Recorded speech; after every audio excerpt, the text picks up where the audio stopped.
Hare Krishna, Krishna Krishna, Hare Hare, Hare Rama, Rama Rama, Hare Hare.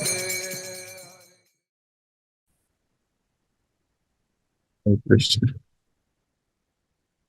जय जय श्री चैतन्य, जय हो नित्यानंदा, जय अद्वैत चंद्र, जय गौर भक्त वृंदा। जय जय श्री चैतन्य, जय हो नित्यानंदा, जय अद्वैत चंद्र, जय गौर भक्त वृंदा। जय जय श्री चैतन्य, जय हो नित्यानंदा, जय अद्वैत चंद्र, जय गौर भक्त वृंदा। हरे कृष्ण। तो एक बार फिर से आप सभी भक्तों का बहुत बहुत हार्दिक स्वागत श्री चैतन्य भागवत क्लास में। हम लोग आदि खंड पे हैं। भगवान की लीलाएं कथा श्रवण कर रहे हैं। कल मुरारी गुप्त ने भगवान को आत्मसमर्पण किया है। कल मुरारी गुप्त से तर्क वितर्क होने के बाद अपने सेवक को भगवान ने स्पर्श मात्र से, केवल छू देने से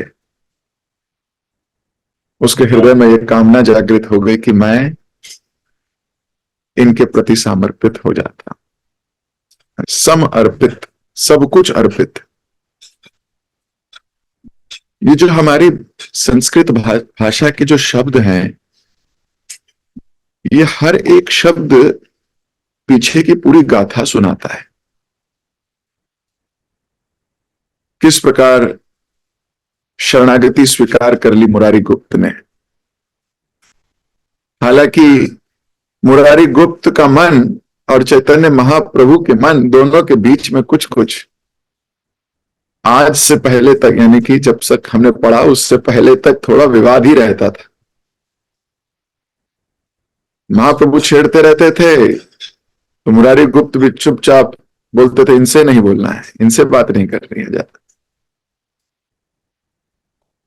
लेकिन कल की घटना के बाद, वाद विवाद के बाद,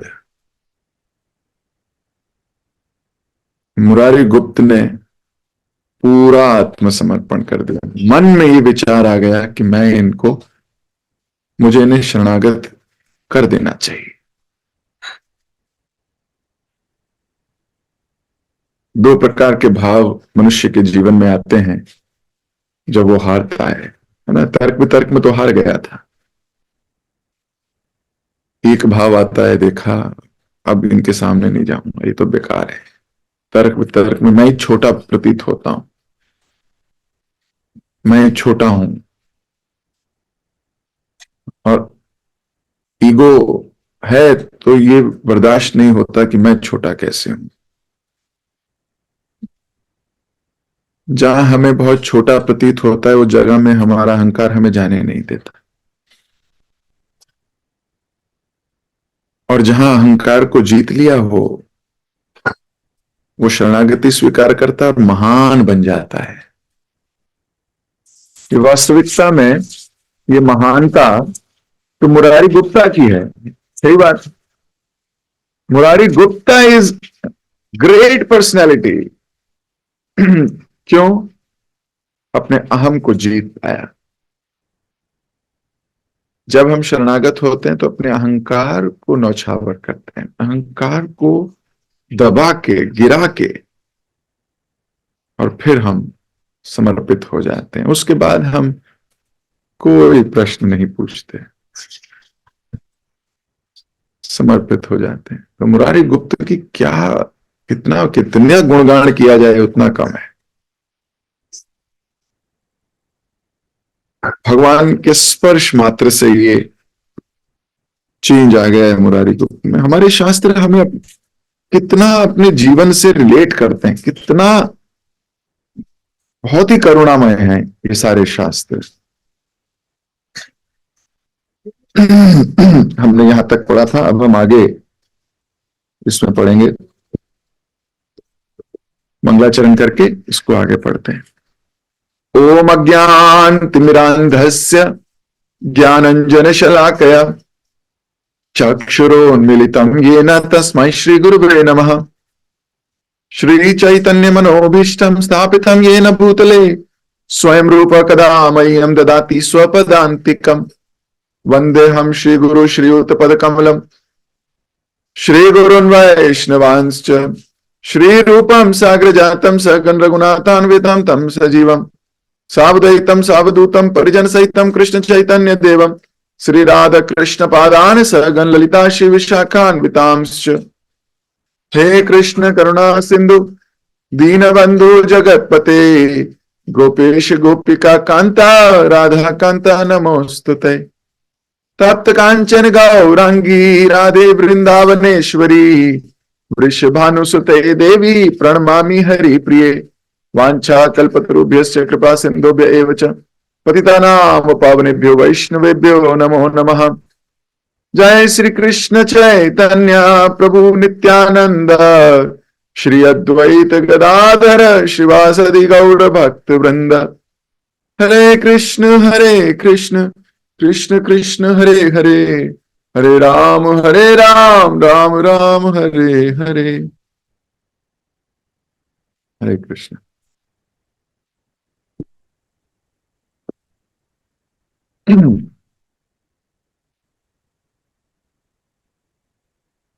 इस निष्कर्ष पर पहुंचकर मुरारी गुप्त महाप्रभु की शरण में आए और कहा, विश्वंभर, मैं तुम्हारे मार्गदर्शन में अध्ययन करने के लिए तैयार हूं। हमें भी अपने स्वामी के सामने ऐसे बोलना चाहिए, आपके मार्गदर्शन में। मार्गदर्शन मतलब जहां कहोगे, जैसा कहोगे वैसा करूंगा। जैसा कहोगे, जहां जाने को कहोगे, जहां करने को कहोगे, आपका मार्ग, जो आप मेरा मार्ग का दर्शन करवाओगे मुझे, वैसा मैं करने को तैयार हूं। हम भी भगवान के प्रति हमारा भाव होना चाहिए। गीता में भगवान ने हमारा बहुत अच्छा मार्गदर्शन किया है। We should be ready to accept the darshan. इस प्रकार स्वामी और सेवक ने प्रेम पूर्वक परस्पर व्यवहार किया। तत्पश्चात महाप्रभु अपने मित्रों को लेकर गंगा स्नान के लिए चल पड़े। मुकुंद संजय के घर महाप्रभु ने विद्वतापूर्ण अनेक लीलाएं की। मुकुंद का पुत्र महाप्रभु का छात्र था और उनके चरण कमल के प्रति उसकी विशेष आकर्षण था। मुकुंद के घर से लगकर एक दुर्गा मंडप था, जहां सारे छात्र निमाई को घेर कर बैठ जाया करते थे। बहुधा महाप्रभु नवद्वीप के अन्य शिक्षकों के विरुद्ध बातें किया करते थे। एक समय उन्होंने कहा, कुछ लोगों को संधि के मूलभूत सिद्धांतों का भी ज्ञान नहीं होता, परंतु कलयुग होने के कारण वह भट्टाचार्य की उपाधि लेके घूमते हैं। मैं भी देखूं, यदि किसी भट्टाचार्य में मेरे तर्कों का खंडन करने की शक्ति है, यदि वे ऐसा कर पाए तो मैं उनकी बड़ी बड़ी उपाधियों को स्वीकार कर लूंगा। इस प्रकार महाप्रभु एक गर्वित विद्वान के समान व्यवहार करते। उनका कोई भी छात्र नहीं समझ पाया कि उनका अंतरंग भाव क्या है, अथवा वे पूर्ण पुरुषोत्तम भगवान है। अब कोई नॉर्मल व्यक्ति ये गर्व करे कि मैं ये कर सकता हूं, मैं वो कर सकता हूं, मैं ऐसा कर सकता हूं, मैं वैसा कर सकता हूं, तो ये उसका अहंकार होगा। आप कहोगे इसमें से बदबू आ रही है अहंकार की, सड़ रहा है अंदर कुछ। पर अगर भगवान स्वयं ऐसा कहें तो ये उनका अहंकार कदापि नहीं है। हम अपने मटेरियल विजन को भगवान पे ना लगाएं।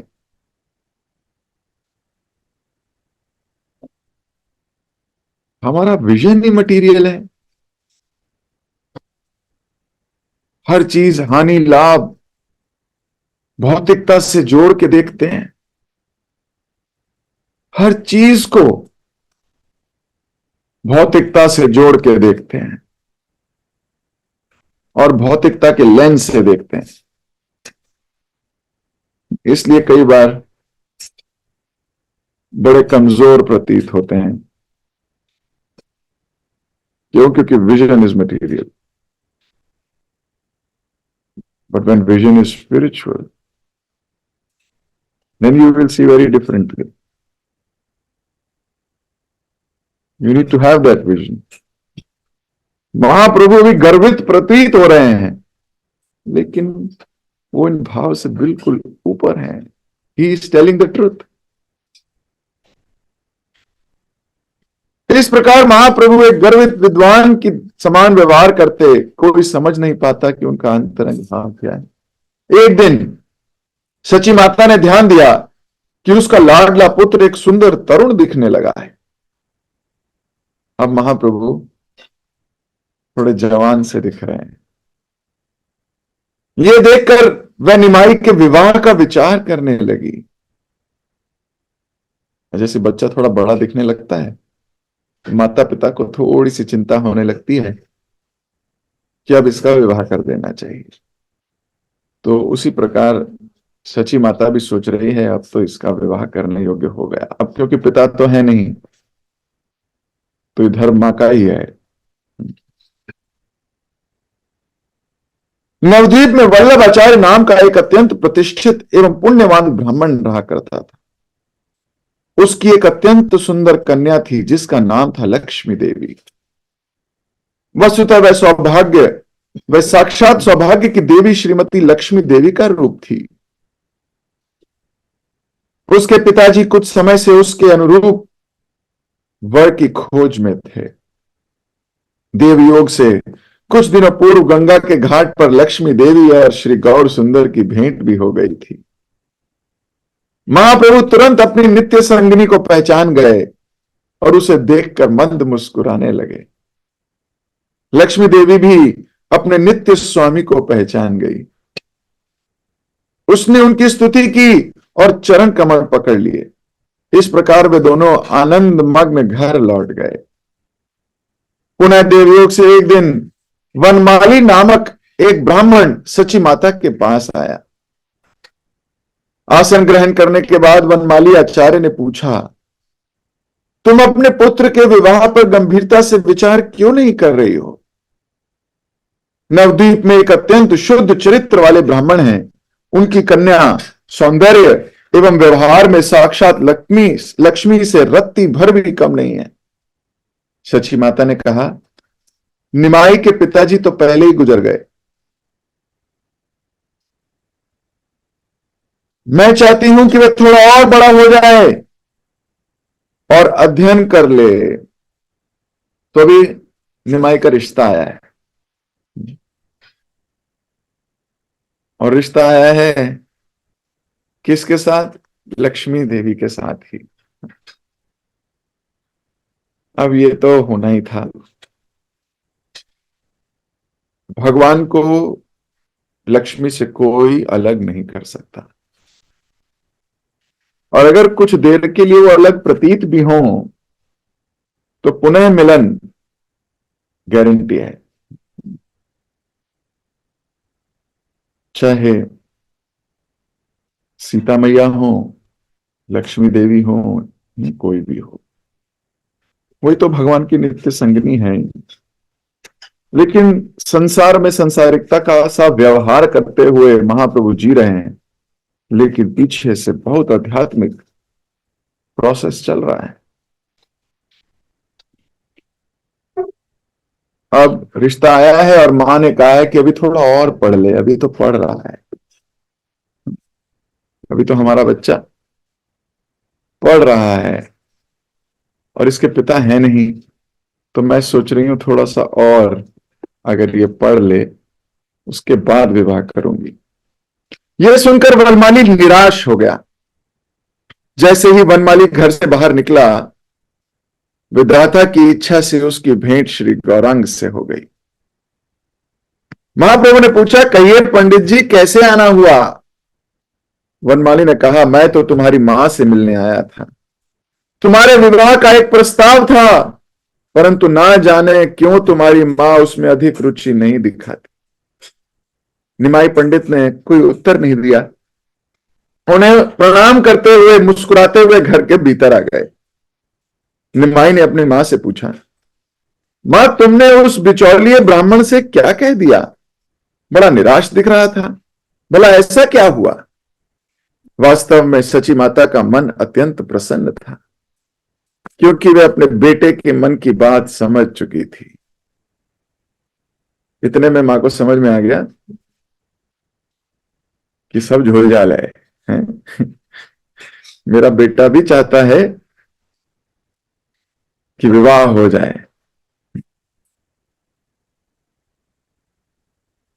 अगले ही दिन उन्होंने वनमाली को बुलवा भेजा और कहा, तुम मेरे बेटे के लिए कल जो प्रस्ताव लाए थे वह मुझे स्वीकार है। कृपया इस विवाह के लिए सारी व्यवस्था करो। वनमाली ने आदर पूर्वक सची माता के चरणों का स्पर्श किया और वहां से सीधा वल्लभ आचार्य के घर जा पहुंचा। आचार्य जी ने उनका आदर सत्कार किया और बैठने के लिए आसन दिया। वनमाली ने कहा, पंडित जी, मेरे विचार से आपकी कन्या के विवाह का उपयुक्त समय आ गया है। मैंने उसके लिए सबसे अच्छा वर खोजा है। वह है जगन्नाथ मिश्र का पुत्र विश्वंभर। यह लड़का अत्यंत विद्वान है, समस्त सद्गुणों की खान है। कृपया अपने विचार कहिए। प्रस्ताव सुनकर वल्लभ आचार्य बड़े प्रसन्न थे। उन्होंने कहा, केवल अनगणित पुण्य संचय हो, अनगणित पुण्य संचय से ही किसी लड़की को ऐसा पति प्राप्त हो सकता है। कृपया इसमें विलंब ना करें।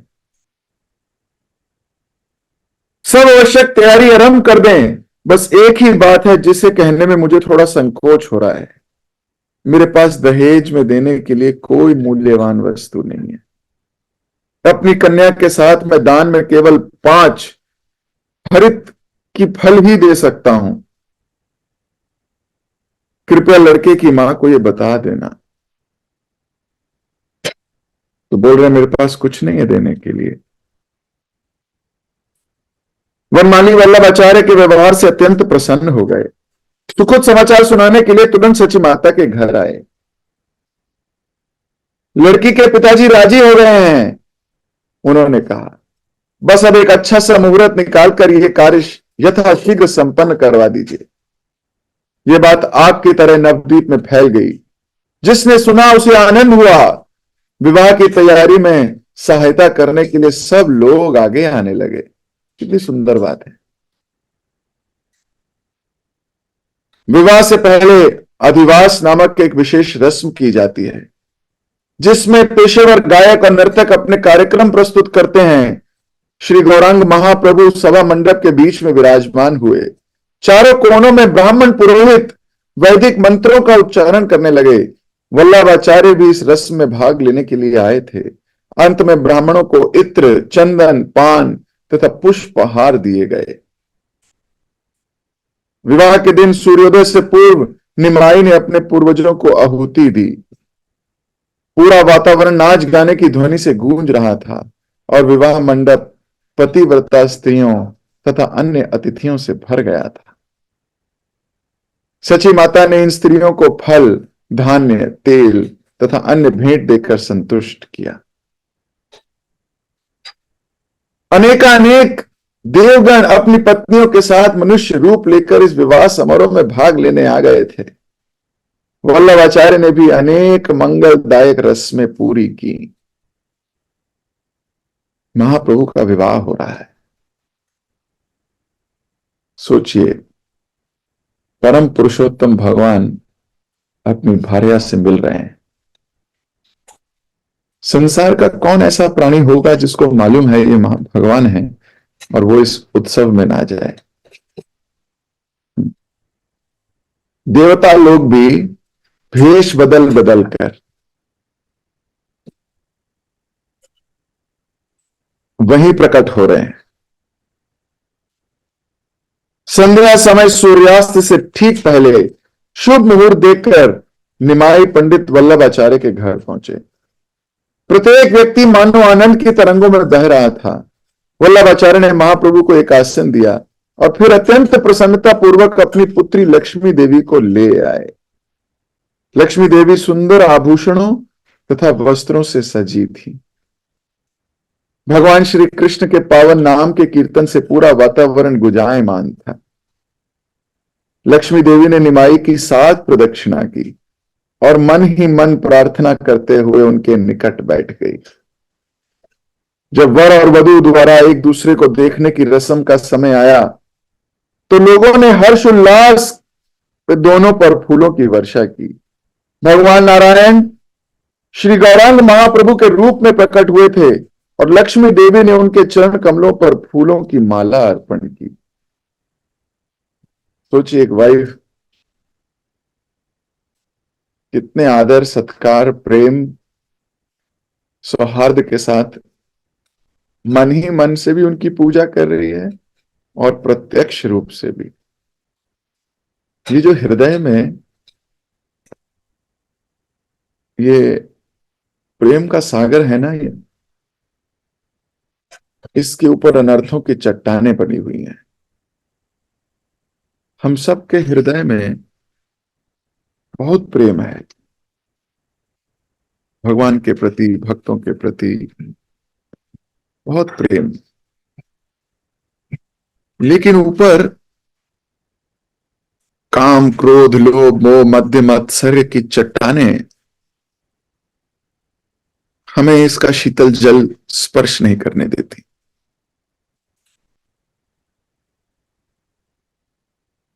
जब कोई व्यक्ति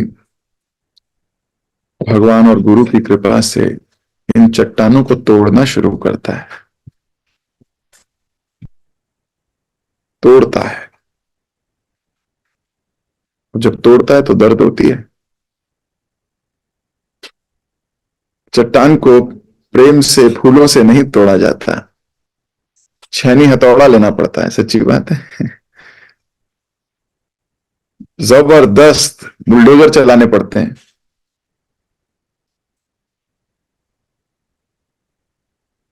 तो जब कोई व्यक्ति अपने ही मन को तोड़ता है, समस्या संसार में यह है कि हम अपनी इन चट्टानों को देख भी नहीं पाते। अभी सच्ची माता खुश है, सारे देवता लोग खुश हैं, महाप्रभु खुश हैं और उनकी पत्नी लक्ष्मी देवी मन ही मन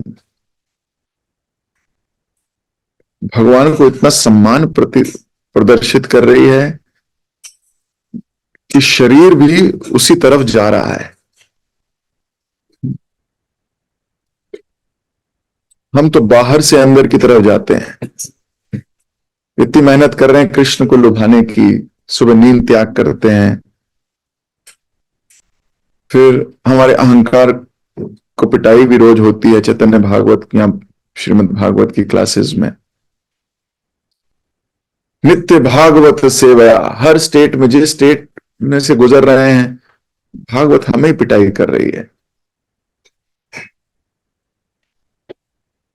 अपनी अपनी लर्निंग हम सब ले रहे हैं और सबको ये लगता है ये क्लास मेरे लिए ली गई, ये क्लास मेरे पे प्रभु जी ने आज मेरे को बोला, प्रभु जी ने आज मेरे को बोला। प्रभु जी ने नहीं बोला भाई, भागवत ने बोला। पहले तो यही देखना शुरू करो, ये देखना शुरू करो कि शास्त्र कह रहे हैं। मैं तो पढ़ रहा हूं, थोड़ा गहराई में उतर रहा हूं और मैं कहते सुनते ये भी नहीं सोचता कि किसी को अच्छा लग रहा होगा, किसी को बुरा लग रहा। ये तो शास्त्र हैं, अच्छाई और बुराई से आगे हैं, दिव्य दृष्टि वाले हैं।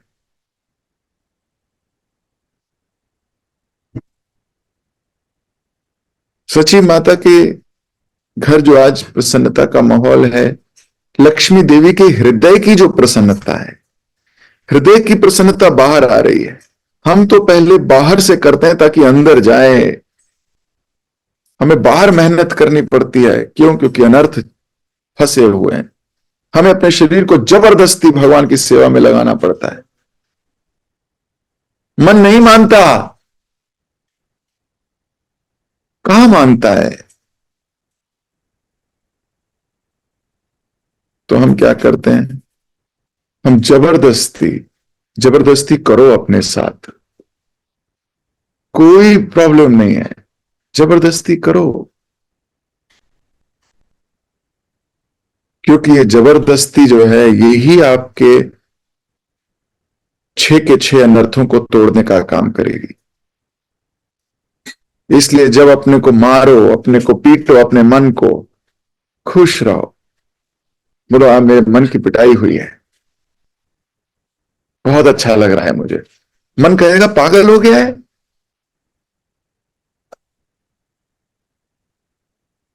लेकिन ये जंग जीतेंगे तब जब हम अपने अनर्थों पे पूरा क्या करेंगे? कंट्रोल। सौभाग्य है, कृष्ण कृपा से हम ऐसे भक्तों के बीच में हैं जो हमें आईना दिखाते रहते हैं। बड़ा सौभाग्य है। कभी कभी हमारे जूनियर्स भी हमें आईना दिखाते हैं। बड़ा सौभाग्य है। कभी कभी हमारे सीनियर्स, कभी कभी क्या, सीनियर्स तो हमेशा ही दिखाते रहते हैं, हर वक्त। लेकिन यही सुंदरता है इस वैष्णव समाज की। हमें तपस्या करनी है, मेहनत करनी है, अपने ऊपर काम करना है। अभी हमारी दृष्टि क्यों भौतिक है, इसे सोचना है, विचार करना है। हमें पूर्ण विश्वास रखना है। कई बार भक्त बोलते हैं, प्रभु जी पर ऐसी चीजें दिखती हैं कि विश्वास होता नहीं। हमें लगता है शास्त्र बहुत आगे हैं, बहुत ऊंचे हैं, हम समाज में वो देख नहीं पाते। कोई बात नहीं, कोई बात नहीं। कृष्ण हमें वो दृश्य दिखा रहे हैं, हम उस दृश्य से आसक्त हों। एक दिन हमें वहीं जाना है, इस संसार के कलमश से दूर।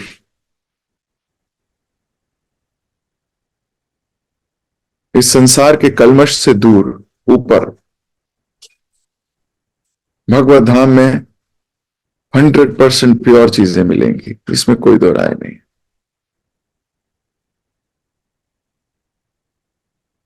इसीलिए भक्ति कठिन है।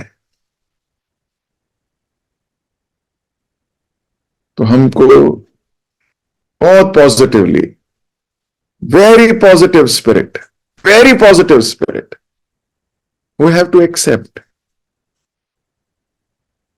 और जिस दिन आप ये शरणागति वाले मूड में, ये एक्सेप्टेंस के मूड में आ गए, लक्ष्मी देवी की तरह हृदय की प्रसन्नता रहेगी।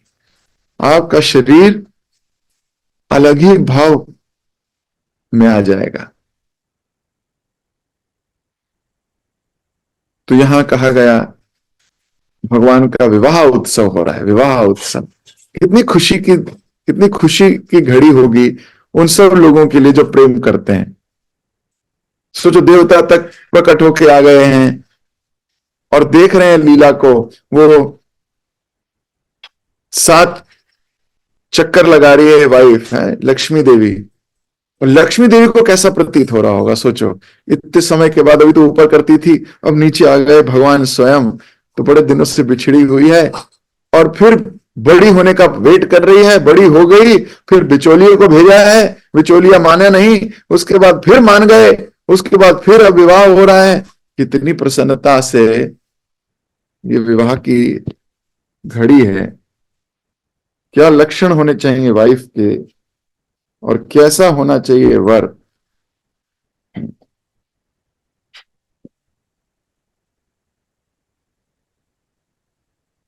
कितना जबरदस्त। निमाई मानो अपनी बाई और लक्ष्मी देवी के चंद्रमुख का अमृत पान कर रहे थे। अब निमाई अपनी लक्ष्मी देवी को देख रहे थे और देखते जा रहे थे जैसे आंखों से ही पी रहे हो। इसे देखकर लोग और अधिक उत्साहित से कीर्तन करने लगे। निमाई की सुंदरता कामदेव को मात दे रही थी और इसलिए उस दिन वल्लभाचार्य के घर में उठी आनंद लहरों का वर्णन भला कौन कर सकता है। रुक्मणी के पिता भीष्मक के समान दिख रहे वल्लभाचार्य कन्या दान के लिए नीचे बैठ गए। महाप्रभु ने जगमग करते वस्त्र पहने थे, चंदन के लेप एवं पुष्प मालाओं से सजे हुए अत्यंत आकर्षक दिख रहे थे। वल्लभाचार्य ने उनके चरण धोए। ब्रह्मा जी इस सृष्टि का निर्माण करने की शक्ति प्राप्त करने के लिए इन्हीं चरण कमलों की आराधना करते थे। आज उन्हीं के चरणों को वल्लभाचार्य धो रहे हैं, स्पर्श कर पा रहे हैं हाथों से। वृंदावन दास ठाकुर कितना मधुर संवाद लिख रहे हैं। वृंदावन दास ठाकुर कितने अच्छे से इसको वर्णन कर रहे हैं कि ये वही चरण हैं जिनको ब्रह्मा जी सृष्टि बनाने के लिए इन्हीं की प्रार्थना करते हैं।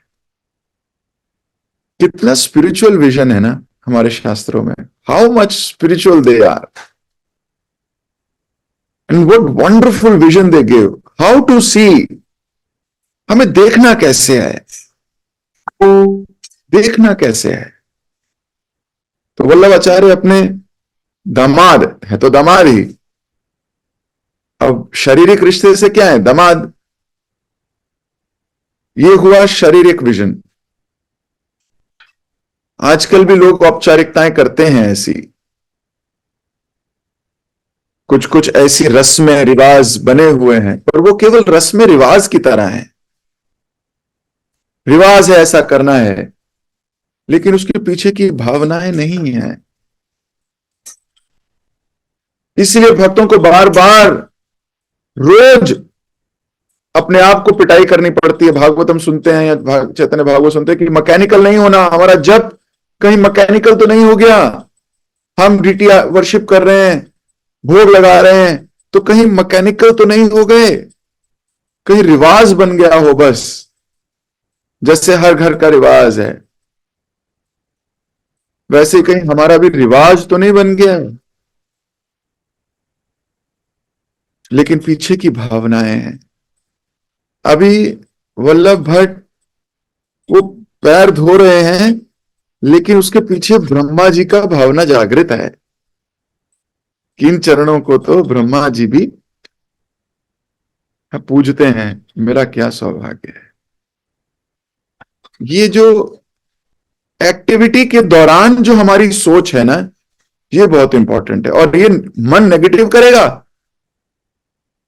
और आध्यात्मिक चेतना पॉजिटिव करेगी।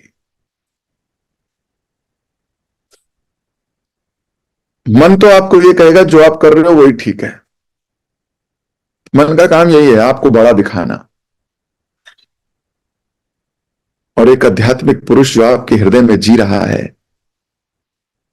वो कहेगा शायद ठीक नहीं किया, या वो कहेगा बहुत मजा आ रहा है। तो जो आप एक्टिविटी करो, उस एक्टिविटी के दौरान भी उसके बारे में चिंतन मनन करते रहो हृदय में। अगर आपको कोई सेवा मिले तो सेवा करते समय भी अपने आप को बोलो कितना सौभाग्यशाली हूं मैं। अब कोई कह सकता है ये तो आर्टिफिशियल बात है, ऐसा प्रैक्टिकल नहीं होता, ये तो आर्टिफिशियल है। तो ये भौतिक विजन है कि ये आर्टिफिशियल है। मन ऐसा कहेगा ये आर्टिफिशियल है, ये भौतिकवाद है। लेकिन व्यक्ति क्या कहेगा? व्यक्ति कहेगा नहीं नहीं नहीं, ये बहुत आध्यात्मिक है। मैं अभी फील नहीं कर पा रहा, लेकिन मुझे फील करना चाहिए। वो फिर शास्त्रों को लेके आ जाएगा अपने जीवन में, और फिर उनकी नजर से देखेगा कि जो वो कार्य कर रहा है वो कितना प्रभावशाली है। आप लोग सुबह नहीं उठते या सुबह उठते हो? जो सुबह उठते हो वो उठते समय ये विचार करें कि ये कार्य भौतिक नहीं है, ये मैं आध्यात्मिक कार्य कर रहा हूं। सुबह सुबह भगवान की लीला सुन रहा हूं। सारा दिन आपका मन फ्रेश रहता है, कोई भौतिक विचार आता नहीं। सुबह सुबह मैं जप करता हूं। Have that gratitude right from the beginning of the day. और इस भौतिक विचारों को कम, आध्यात्मिक विचारों को ज्यादा लाओ अपने अंदर। You will feel happy, you will be at peace. ऐसी बहुत सी चीजें हैं जो हमारे मन को विचलित करके रखती हैं। मैं अपनी भी बात कर रहा हूं, बहुत सारी गतिविधियां ऐसी देखता हूं, ऐसी होती हैं जिससे मन थोड़ा विचलित होता है, लेकिन फिर शास्त्रों को स्वीकार करके आगे बढ़ता हूं तो मन थोड़ा शांत हो जाता है, स्पिरिचुअल विजन मिलता है। फिर ब्रह्मभूत प्रसन्न आत्मा, उस प्रकार विचार करने लगता हूं। शास्त्र मुझे क्या समझाना चाह रहे हैं, क्या दिखाना चाह रहे हैं, इस पर विचार करता हूं, फिर से बल आ जाता है। यही सबको करना है, हम सबको करना है। तो अपनी वाणी को मैं यही विराम दूंगा। भगवान का विवाह हो रहा है और आध्यात्मिक चेतना हमें मिल रही है। इस विवाह को और इस पाठ को हम जारी रखेंगे कल। अभी मैं अपनी वाणी को यही विराम देता हूं। जगत गुरु शिल प्रभुपाद की जय, श्री वृंदावन दास ठाकुर की जय, श्री चैतन्य भागवत की जय, विवाह उत्सव की जय। हरे कृष्णा।